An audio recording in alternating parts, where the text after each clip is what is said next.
morning, ladies and gentlemen. Welcome to Grumman Pilot's YouTube channel. And today we're going to talk about a dangerous propeller vibration that's in the propeller. It's not the motor mount. It's not the mount that we've talked about before.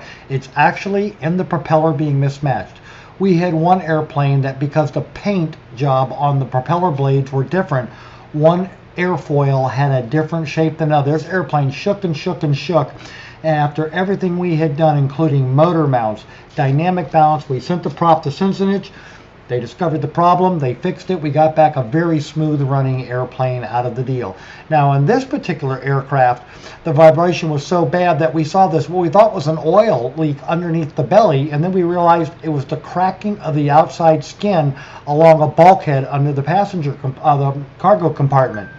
And we investigated that. We had to drill off the top of the cargo compartment to get in there, but we had to, solve that problem on the bottom with 99 rivets with a DER and a patch, as well as putting it all back together with high sol contact. And then we had to make and replace all the trim tabs on both ailerons and on the rudder, which had vibrated off over the years.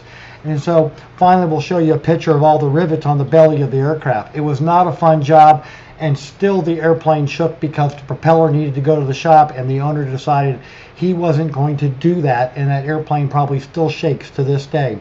He doesn't bring it to us for annual anymore because we can't pass that airplane off. It shakes that badly, folks.